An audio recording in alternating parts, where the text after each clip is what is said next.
Podcast. Bueno, bienvenidos a un nuevo episodio de nuestro FENAL Podcast. Hoy tenemos una invitada supremamente especial, María del Rosario Escobar, y estamos en un lugar que yo no lo voy a presentar. Yo no lo voy a presentar porque tú vas a ser la que nos va a contar en qué lugar del Museo de Antioquia estamos. Pero qué felicidad, María. Gracias por aceptar esta invitación a nuestro podcast y en este lugar tan especial.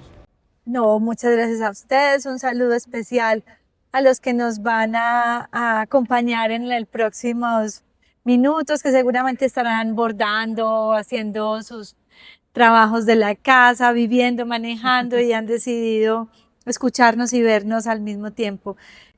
Pues bueno, estamos en la sala del Consejo del Museo de Antioquia, antigua sede de la Alcaldía de Medellín, y por eso heredamos uno de los espacios más significativos con una obra de arte que es fundamental para la historia colombiana, que es el mural de la República del maestro Pedronel Gómez.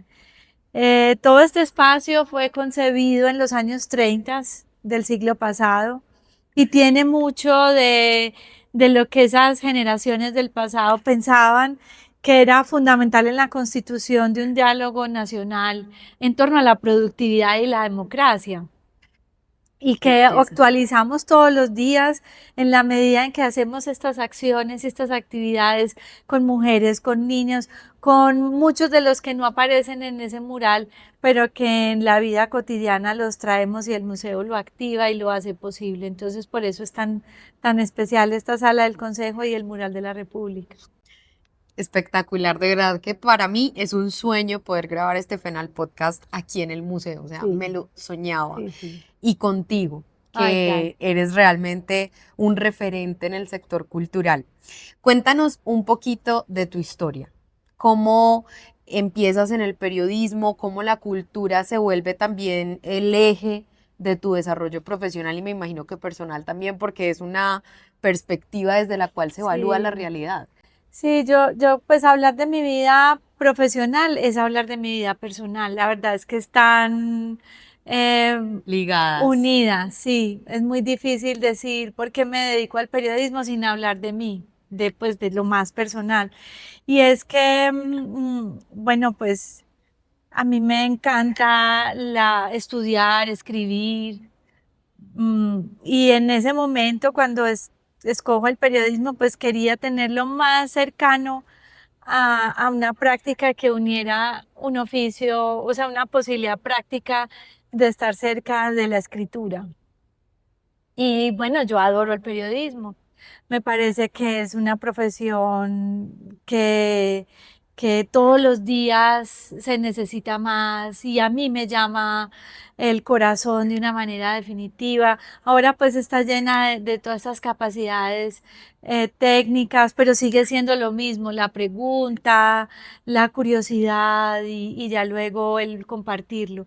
Entonces me dediqué al periodismo porque pues me encanta la literatura, la escritura, la lectura, y en esa profesión encontraba todo ello. Y la relación con el arte es una relación muy personal porque yo crecí muy cerquita de acá, en una esquina del centro de Medellín, en La Paz con Palacé, en un barrio de la ciudad, pero es un barrio que recibe ese nombre, pero no se parece a otros barrios. No hay, no hay barra de amiguitos, no había nada, porque inclusive es una esquina muy con pues un tránsito pesado.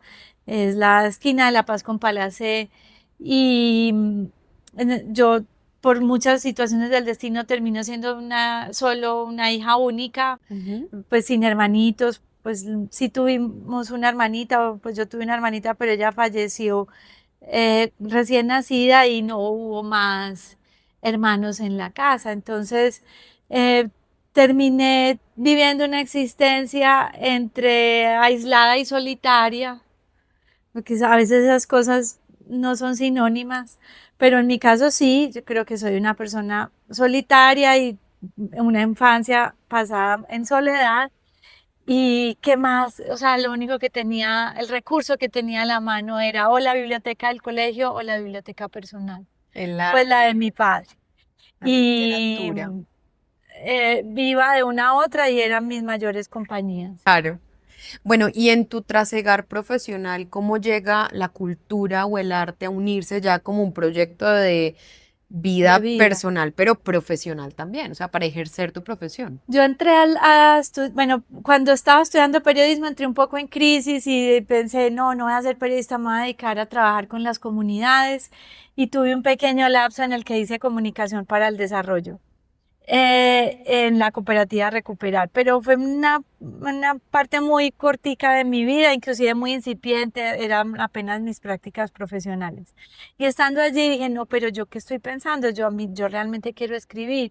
Y llamé a mi profesora Luz María Tobón, hoy decana del periodismo, y pues una mujer increíble, y le dije, Luzma, yo dame trabajo, y ella me dijo, sí, precisamente hay una vacante aquí en el periódico El Mundo, y empezamos a trabajar. Yo cubría obras públicas, ingeniería y pues uno siempre está volteando la vida, entonces le dije, tengo una propuesta, pues ya estando en el periódico, qué rico trabajar patrimonio y Cultura. cultura, pero en la sección de ciudad, y ella también ama la cultura y me abrió esa posibilidad. Entonces hicimos una serie de reportajes muy bonitos sobre las iglesias del centro de Medellín, que eran la contraportada de la Metro.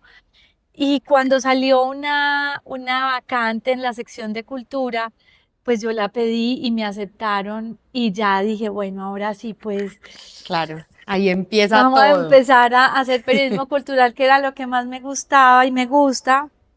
Y pues ahí se la metí, como se la mete uno cuando tiene 20 piquito de años, pues, o sea, yo no descansaba sino un domingo al mes, yo creo. Ay, Dios mío Trabajaba bendito. intensamente, entraba tempranísimo, salía muy tarde, porque eso también lo tiene el periodismo, una pasión total, y más en un periódico como El Mundo, en donde tenía unos referentes tan bonitos, la Claro. sección del imaginario, la sección diaria de vida, y unas periodistas fantásticas que habían pasado un tiempo atrás y que para mí eran inspiración. Ese proceso termina, para mí digo, bueno, no, yo creo que ya fue pues como una especie de duelo, y pasé a la Universidad de FIT a hacer un poco de gestión cultural con sabor de periodismo, porque eso pues en esa época no se aprendía, no había una profesión sobre ello. Yo lo hice, hacía la construcción de la agenda cultural de la universidad, como quien montaba una sección de periódicos Y en la FIT. después llegaste a la Secretaría de Cultura, Mm. llegaste al sector público, ¿cómo fue eso? ¿Y cuál Eh, fue la visión de ciudad y de no, cultura? eso es una cosa que me pasó, yo creo que por destino, porque, bueno, muchos que nos están escuchando, viendo dirán, y yo también, una parte de mí dice, el destino sí existirá. Pero fue algo que puedo decir que yo no busqué. O sea, yo no fui a hablar con Ningún Aníbal político. Gaviria, Ujú. ni fui a pedirle el cargo. Yo no digamos que yo no lo lagarteé en esa palabra que es muy fea, pero también expresa claramente cuando uno busca algo y lo busca en el sector público, también en el privado. No, no lo fui a buscar, para nada. Normal, el 31 de diciembre yo estaba en mi casa de verdad, totalmente desprevenida de todo. Estaba haciendo la cena de la familia en ese momento, mis hijos estaban muy chiquitos. Era inclusive, la familia estaba compuesta de otra manera, o sea, era casi que otra vida. Y él me llamó, yo no estaba esperando la llamada, fue todo Orgánico. fue muy como improvisado en mi vida. Entonces me generó, o sea, yo no conocía la ansiedad hasta ese momento. Hasta ese Sí, momento. pues claro, pues Un sí, cambio uno de se vida muy estresa y grande. tal, pero lo Claro. que yo sentí ese 31 de diciembre, yo no sé cómo lo transité, porque me dio un miedo que se pareció como a un infarto. O sea, yo como no me lo estaba esperando para nada, Inclusive me encerré en el baño porque él me hace esta propuesta y yo le digo, no, deme 20 minutos y yo ¿qué voy a hacer? ¿Qué es esto tan impresionante? Yo me voy para EAFID, o sea, yo en 15 días yo ya estaría de nuevo en la universidad. Entrando de vacaciones. Entrando de vacaciones, yo tenía otros planes, me iba a ir con los hijitos a otras cosas y de pronto, ¡pum!, la vida me ubica en otro lugar. Entonces dije, bueno, voy a asumir este reto, pero sí conocí la ansiedad ahí, ahora sí, en serio. ¿Qué me motivó en ese momento? Pues lo primero, lo que acabo de decir, la consolidación de un proyecto del sector cultural hacia el sector público. Yo me sentía que gente a la cual respeto mucho, todos los secretarios que habían estado allí, Juan Diego Mejía, Jorge Melguizo, Luis Miguel Úsuga, me merecían y me merecen todo el respeto. Entonces yo sentía que me estaban entregando un legado y no solamente ellos, las subsecretarias, María Rosa Machado, Adriana San Pedro, gente toda que es mi colega y pues bueno, de verdad que los veo como unos gigantes en el trabajo que hacen. Entonces, lo primero era recibir semejantes legados y unas creaciones como la Fiesta del Libro y tantos otros programas que son bellísimos en Medellín, solo el de los parques, bibliotecas y la lectura. O sea, era de verdad que una herencia de Grande, lujo. una responsabilidad Era eso grande. y darle y llenar un poco esas letras capitulares y había que ya generar asentar el proyecto de ciudad y darle todavía más piso y solidez y toda la continuidad.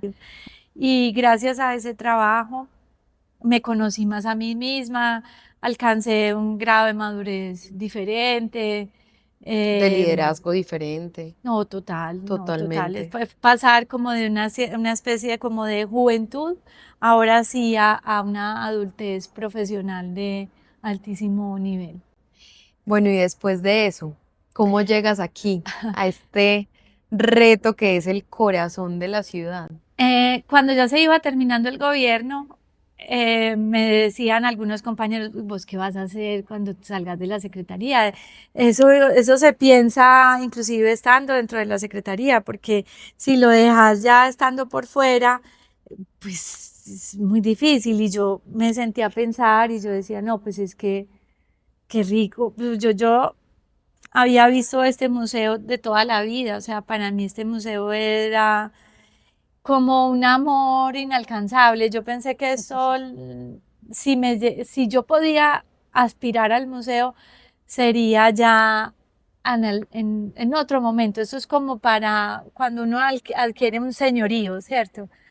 Em, Cuando estaba ya faltaba poquito, digamos que era octubre o noviembre, la directora de ese momento que se llama Ana Piedad Jaramillo anuncia que el gobierno nacional la nombra como ministra plenipotenciaria para la celebración del año de Colombia en Francia. Entonces que ella quería, ya cerraba su ciclo con el museo, Ujú. pero yo estaba sentada en la junta del museo y yo digo, pero ¿cómo así? O sea, el museo va a quedar vacante, Dios mío, se me cayeron hasta los cubiertos de los nervios. Entonces yo terminó la sesión de junta, el presidente de la junta era Germán Jaramillo para ese momento y yo le digo, doctor Germán, anuncian que van a hacer una convocatoria y yo le digo, doctor Germán, yo quisiera pedirle permiso para poder hablar con el alcalde, yo quisiera ya Postularte. postularme y no volver a la junta, yo quisiera de verdad trabajar para el museo. Ah, pues él es un caballero con todas las palabras y me dice, pues sí, María del Rosario. Ya empiezan a hacer reuniones muy seguidas con el alcalde porque ya es cierre de gobierno y yo le digo, señor alcalde, ¿cómo le parece que el museo va a hacer una convocatoria? Yo me voy a presentar a esa convocatoria, ese trabajo sería para mí maravilloso. Y él me dice, bueno, pues de todas formas vamos a hacer una revisión de que no haya ninguna incompatibilidad, Afortunadamente no la había por la naturaleza jurídica del museo. Pues no vuelvo a la junta y a partir de enero empiezo a hacer el proceso pero, pero el museo estaba buscando un perfil diferente y además yo había participado en todo el crecimiento del MAM. O sea, porque fue en la administración en la que yo estuve donde el MAM construye el nuevo edificio. Entonces, para el museo era como, para este museo era como, mm, pues te quieres presentar a este, pero pues Pero fuiste partícipe de este del otro. crecimiento del otro entonces fue, no, o sea, todos pues, los que van a escuchar van a decir, no, pues es que era, pues era para ella, no, fue realmente, no estaba tan decidido a eso, ¿cierto? Por lo que les digo, porque se había trabajado muy intensamente eh, en el crecimiento del MAM, pero yo realmente quería estar acá y, y hasta el último momento, pues le puse toda el alma y el corazón. Y la Junta al final, en una última dueto que habíamos quedado, pues se decide por mí ya como al final del mes de enero. Y pues para mí fue maravilloso. Yo pensé que iba a ser un trabajo, yo pensaba que puede ser más difícil que la Secretaría de Cultura.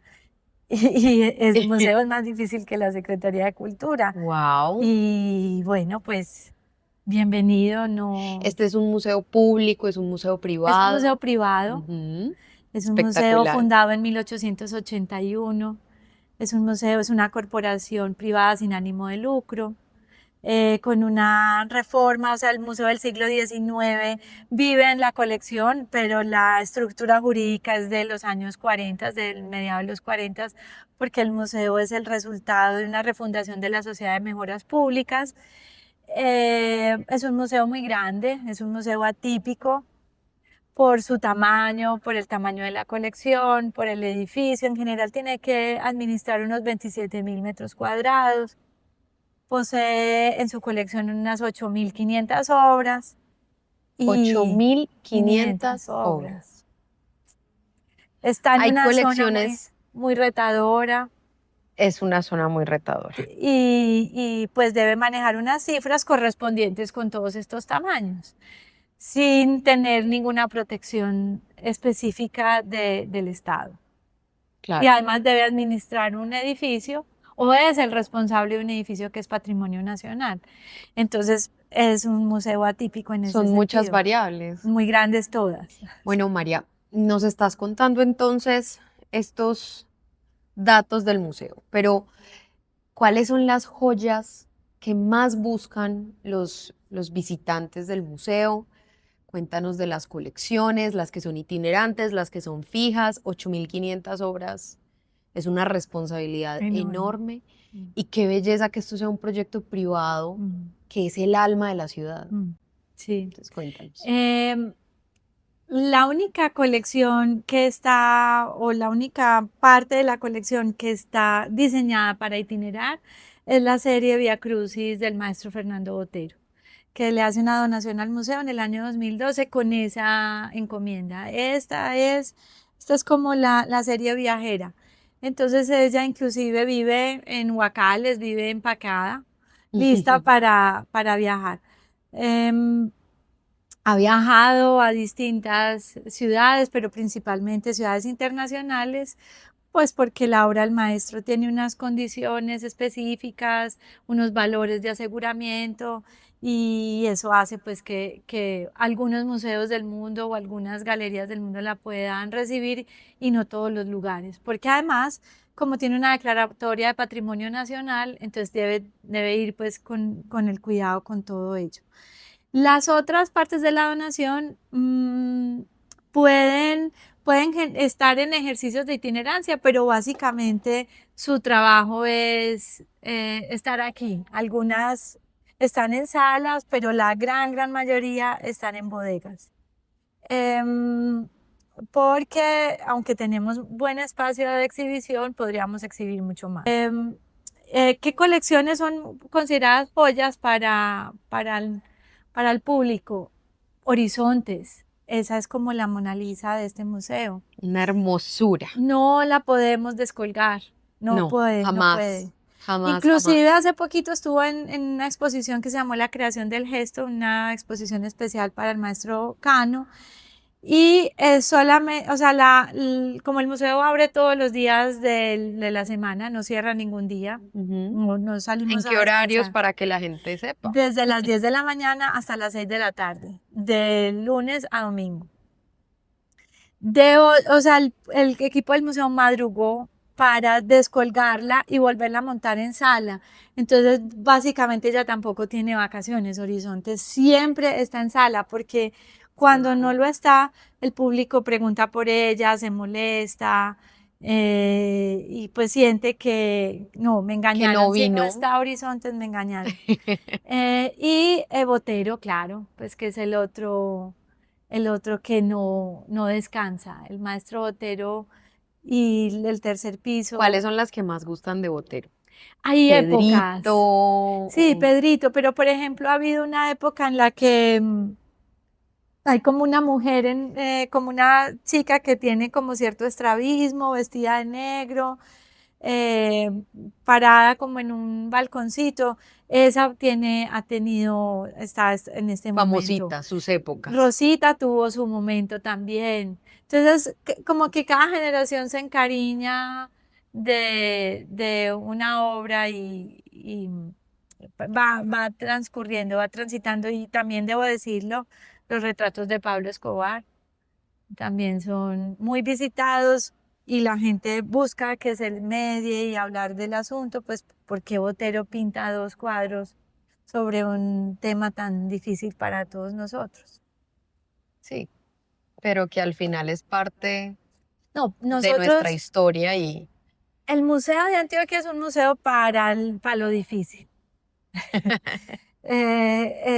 Entonces asumimos con mucho cariño y responsabilidad tener esas dos obras, tomamos decisiones, esas obras no están en la tienda de ninguna manera, no hacen parte ni camisetas, ni tote bags, ni mugs, no es nada, merch, no. no, nada, nada.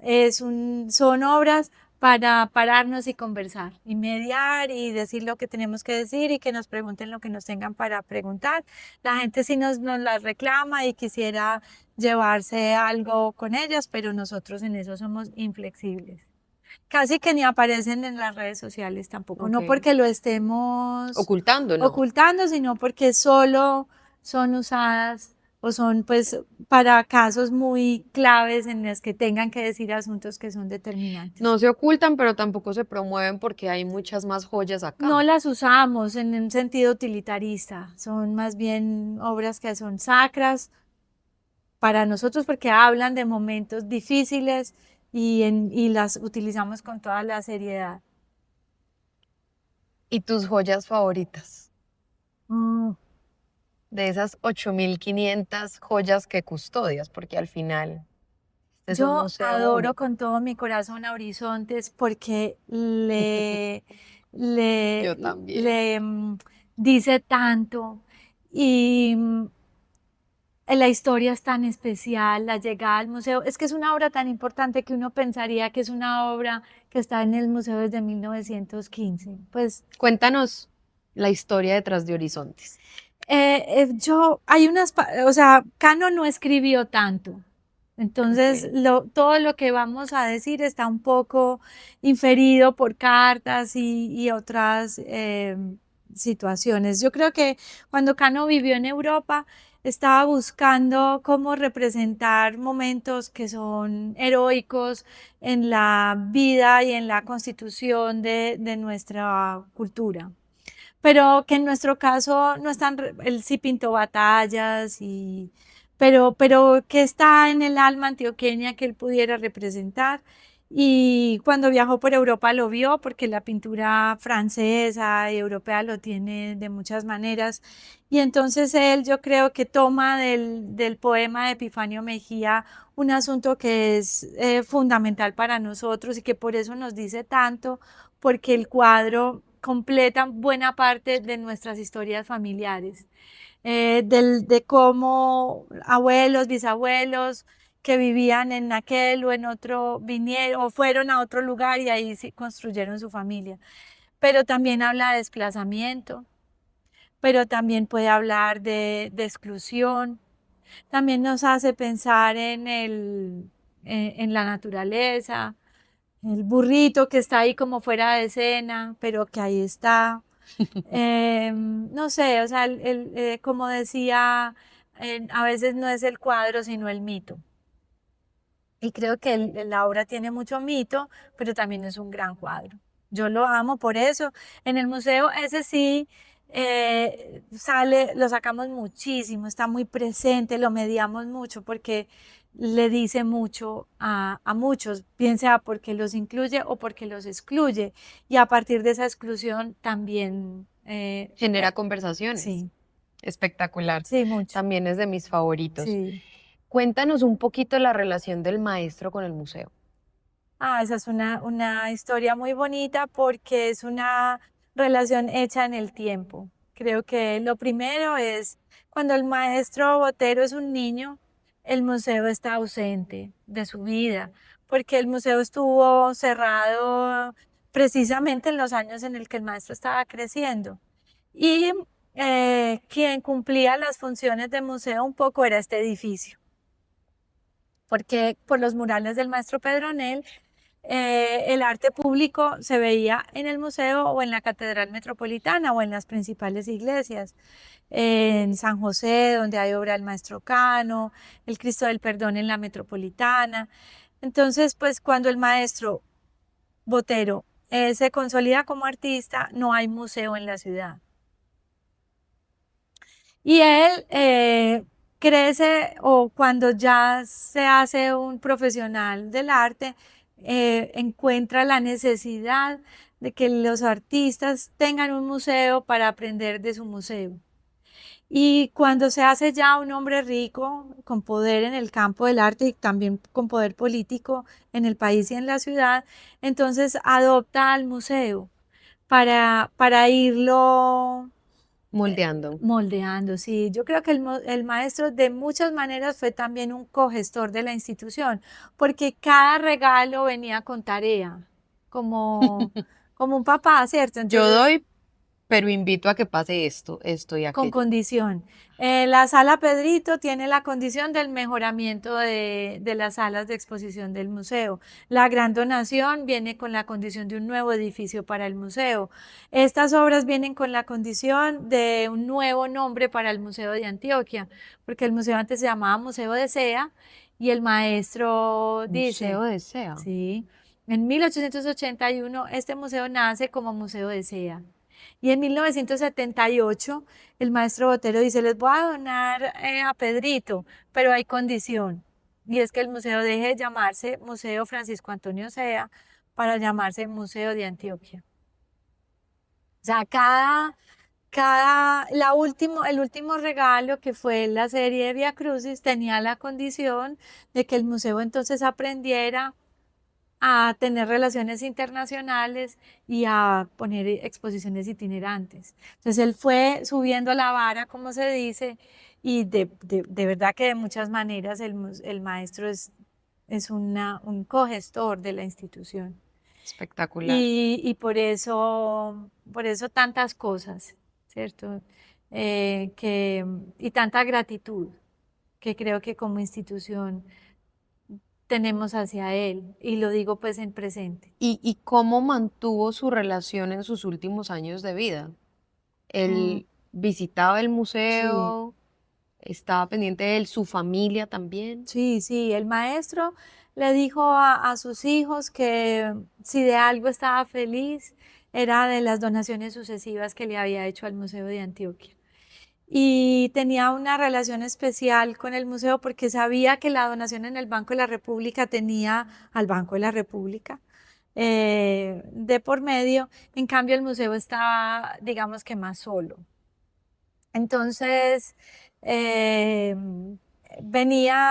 bueno, pues con cada una de las directoras mantenía una conversación constante, Fluida, fluida, constante. primero por fax o por cartas que están guardadas en el centro de documentación y ya con el Hermoso. mail ya pues por correos electrónicos y llamadas.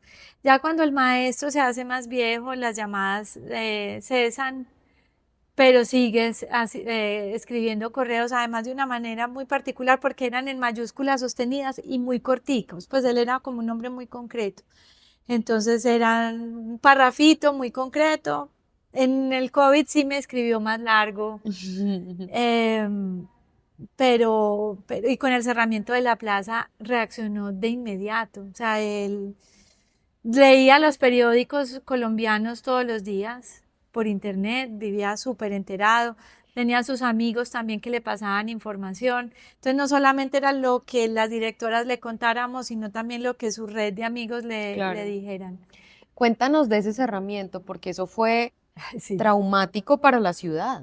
O sea, la plaza que a la vez custodia el museo, que a la vez custodia joyas de Medellín, como lo es cada una de las obras que hay en este recinto, se vio cerrada, parecía casi militarizada, o sea, estaba Sí, porque fea. tenía 3 accesos controlados todos por la fuerza de la policía.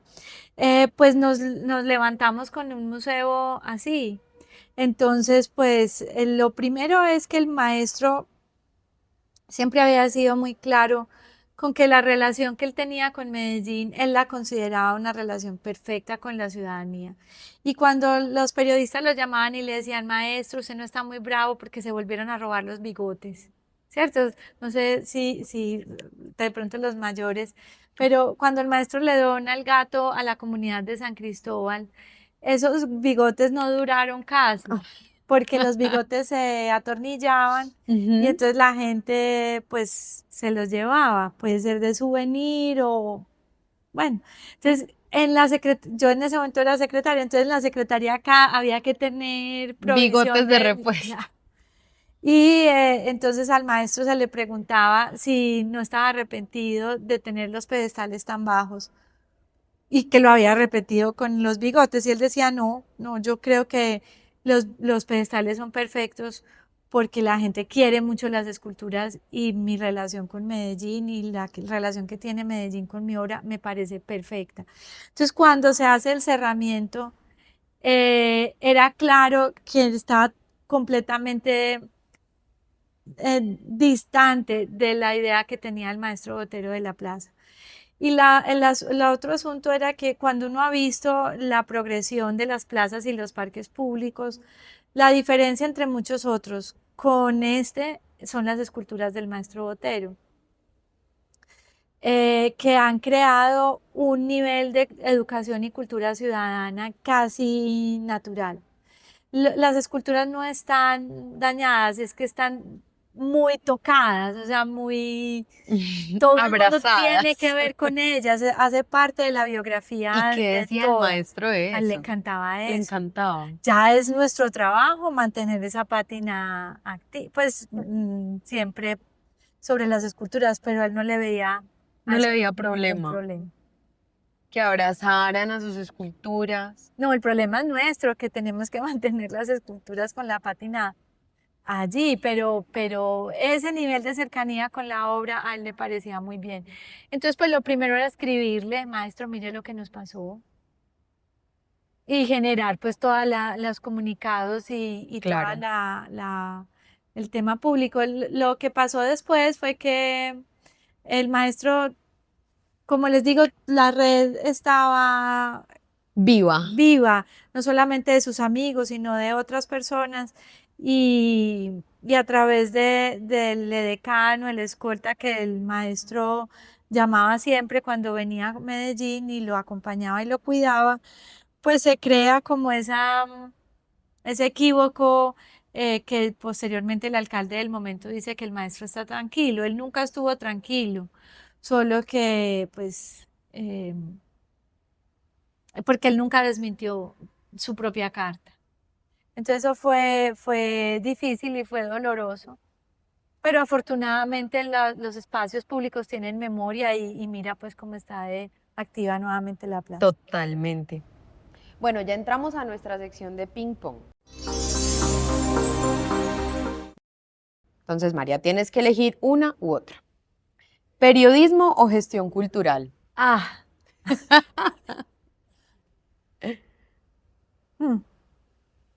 Tengo que elegir. María, tienes que elegir una. Entonces, gestión cultural. Claro. ¿Arte moderno o arte clásico? Ay, Está muy difícil. eso está muy difícil. A ver.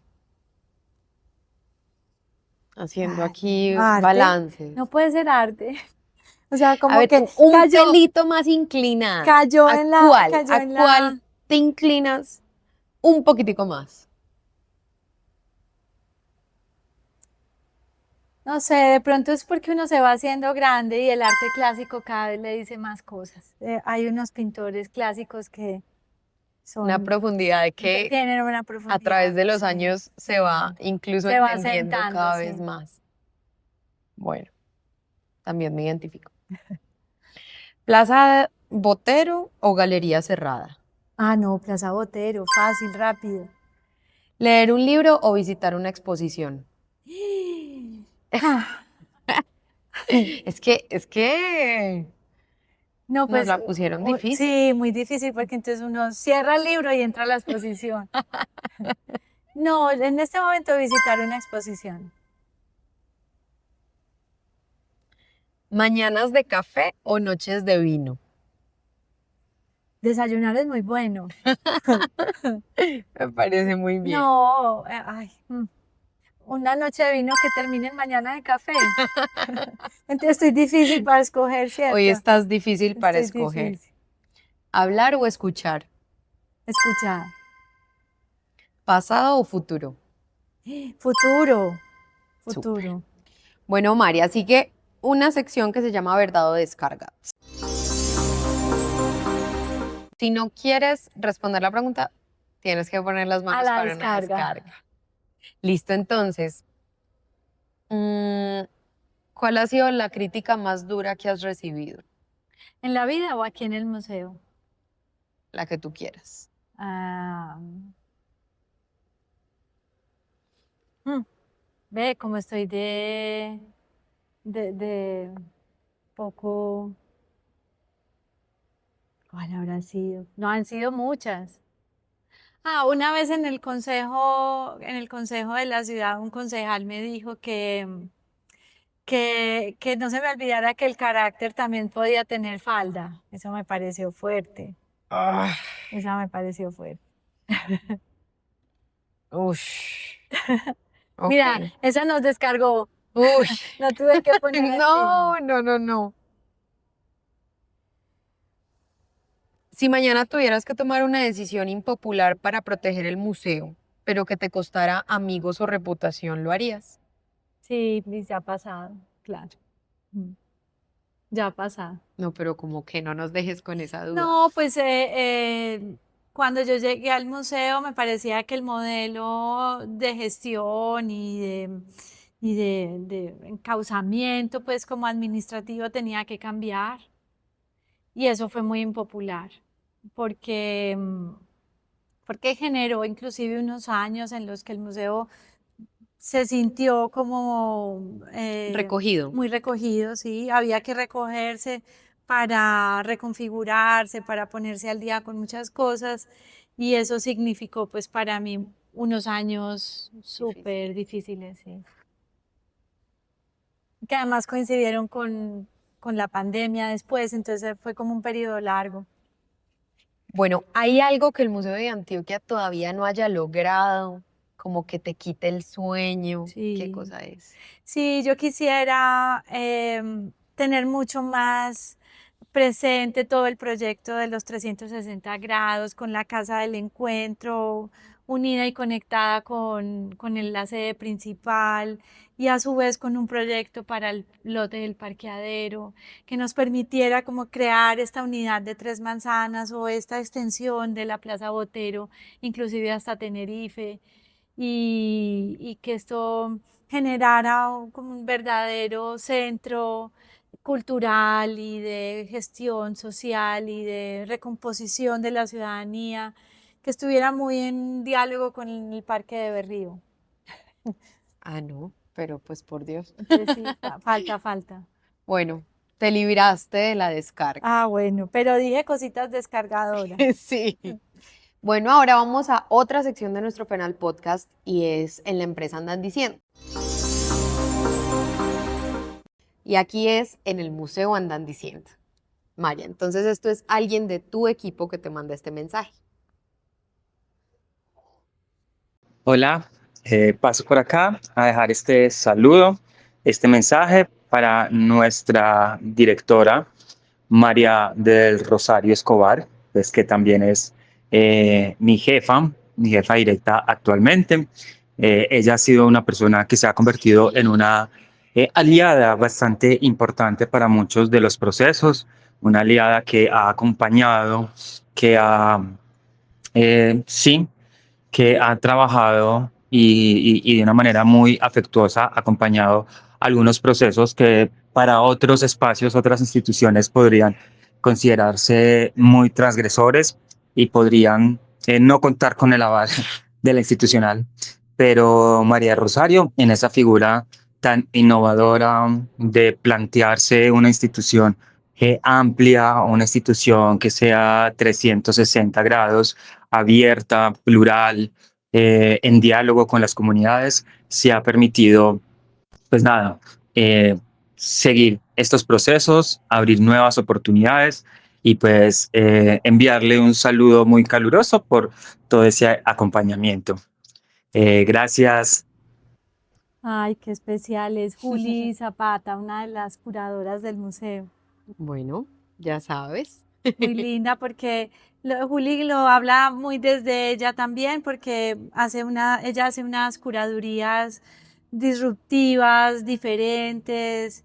Su visión del arte es muy, muy diferente a los demás. Aprendemos mucho de Juli todos los días. Ella hace un trabajo de liderazgo enorme y no hacemos sino transitar detrás de ella y de sus luchas y de su voz. Bueno, espectacular. Listo. Ahora vamos con otra sección y es preguntas del público. En nuestras redes sociales contamos que tú ibas a ser nuestra próxima invitada al Fenal Podcast. Entonces tenemos 3 preguntas.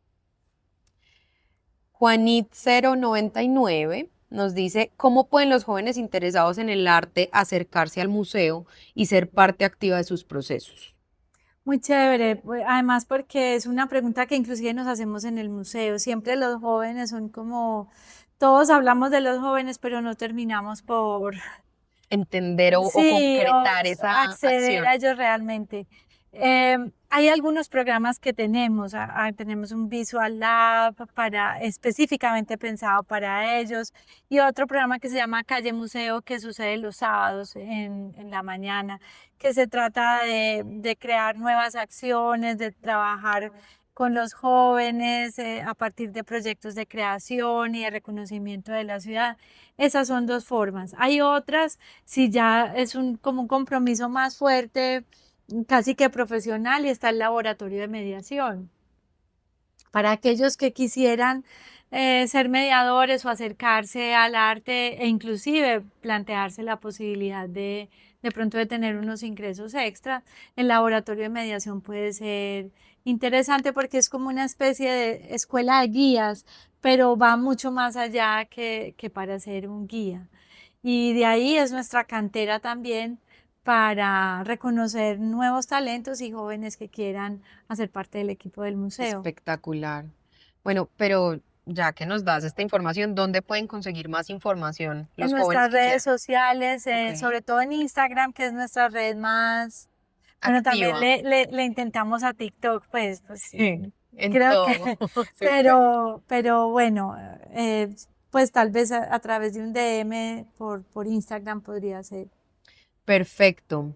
Bueno, Calle Diana pregunta, ¿qué consejo le darías a quienes sueñan con trabajar en el mundo cultural o museístico?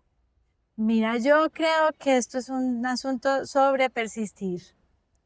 Eh, Al principio, cuando uno está empezando y está muy jovencito, la angustia o la inseguridad cuando uno está frente a un artista, uno se siente muy inseguro, porque obvio, ¿cierto? Y sobre todo si es un maestro del arte y uno está apenas empezando la vida, eso se siente claramente y eso puede ser muy abrumador. Pero el tiempo va transcurriendo para ambos, tanto para esos maestros como para uno, y uno se va haciendo en el tiempo. Entonces yo creo que es muy importante persistir. El mundo, en casi todo lo que uno emprenda, el que sigue la consigue. Y en esto es durar, porque además está lleno de frustraciones, de dificultades, es un trabajo a veces incomprendido, mm, también está lleno de pasiones humanas, porque claro, para todos los que trabajamos en esto es muy personal. También le digo a mis compañeros, es natural que esto nos cree tantas pasiones y es que tu cargo no existe sino otras 5 veces en Colombia. ¿A cuántos directores o comunicadores de museos hay en Colombia? Pues Claro. hay muy poquitos museos, por lo tanto hay muy poquitos comunicadores. Entonces eso genera un hervor Claro. particular. Entonces a Diana Calle, que persista y que ser joven o sentirse inseguro transite por eso, porque ya luego será una adulta y vas a ver mucho si persistió. Entonces no, solo que Súper. persista. Bueno, y la última pregunta de nuestras redes sociales es de Aldair Sánchez y es, ¿cuál ha sido la exposición más desafiante que has dirigido y por qué? La de Mapa Teatro. A ver, cuéntanos cómo fue esa y por qué. Porque Mapa Teatro, que fue las exposiciones que hicimos el año pasado y antepasado, es un colectivo artístico compuesto por 2 hermanos, y a veces viene una tercera hermana y también por un colectivo muy interesante de gente muy inteligente. Entonces, cuando la gente es tan inteligente, las cosas todo el tiempo están en creación, ¿cierto? Porque No una concluyen idea, porque siempre hay ideas constantes. sí, una idea lleva a otra, esa idea lleva a otra, y en la mitad del proceso no, lo vamos a hacer distinto y necesitaba un presupuesto muy importante. Además era un proyecto que hacía 2 años, entonces había que mantener el equipo y a nosotros mismos conectados, felices, motivados mutuamente, con el nivel preciso de roces, pero, o sea, preciso de roces en el sentido en que no hay nada que, o sea, todo en la vida tiene roces. Claro. Hay fricción cuando hay movimiento. Exacto, lo importante es que tenga una resolución creativa, porque si es para desunirnos, pues entonces nada, es para mantenernos unidos. Creo que ha sido, eh, La más retadora. sí, pero salió muy bonita, entonces el reto se siente distinto. Espectacular. Bueno, María, yo te quiero contar ya para terminar, especialmente porque este Fenal Podcast es muy, muy importante para nosotros, contigo, aquí y este año. Y es porque Medellín está cumpliendo 350 Sí, años. sí, sí. Y cuando uno piensa en Medellín, uno piensa en el maestro Botero, uno piensa en cultura, uno piensa en la plaza, uno piensa en las obras, en todo lo que alberga este recinto tan, tan importante. Este es el alma cultural de Medellín. Entonces, para nosotros tiene un significado enorme. Te agradecemos muchísimo esta conversación y para terminar te quiero preguntar, ¿cómo ves a Medellín en las próximas décadas a nivel cultural? ¿Cómo ves al museo? Y también un poquito de qué significa el museo en el marco también de estos Mm. 350 años aquí en la sala del Consejo. Sí, sí, lo que tú me preguntas es una pregunta muy profunda. Yo siento que inclusive si me hubieras hecho esta pregunta hace un mes tendría una respuesta completamente distinta.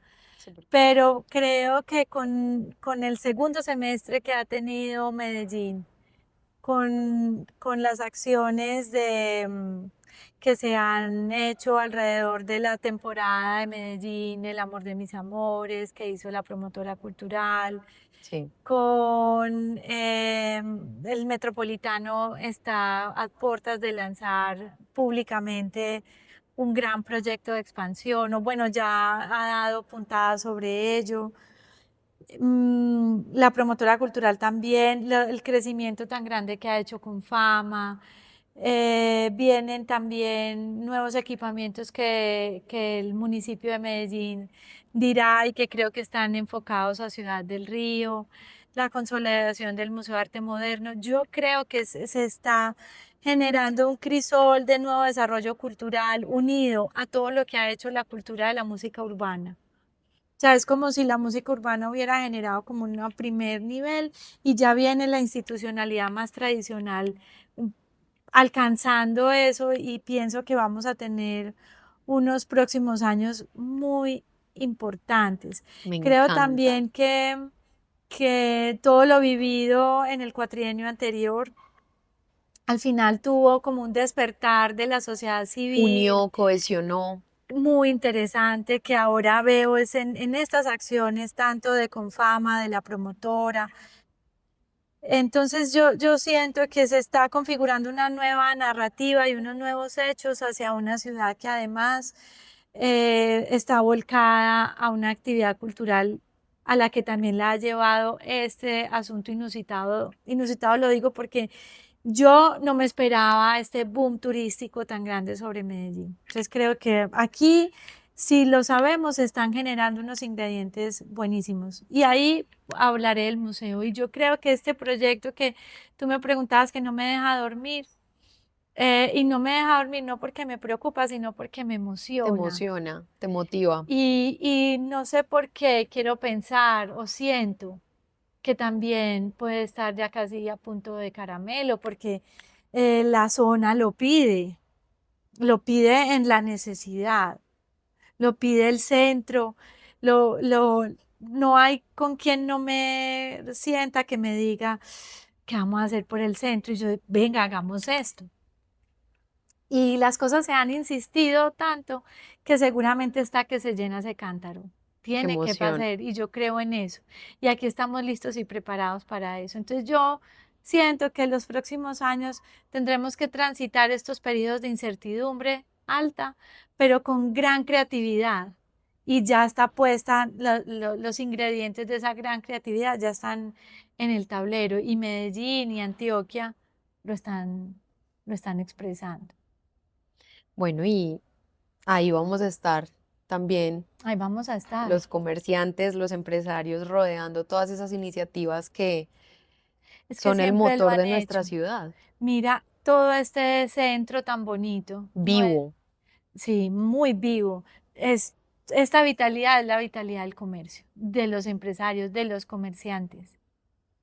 No hacemos más que sumarnos a ese corazón. María, qué conversación tan enriquecedora. Admiramos muchísimo tu gestión. Eres la guardiana, tú custodias esta joya tan importante para nuestra ciudad, para nuestro departamento y para nuestro país. Gracias por esta conversación, especialmente en el marco de los 350 años de Medellín. No, muchas gracias a ustedes porque además nos tenemos que mantener en el futuro. No podemos decaer en eso. Y aquí estamos. Este museo es lindo porque es como un viejito muy rejuvenecido y aquí está poniendo el corazón. Muchas gracias. Gracias a ti. Penal Podcast.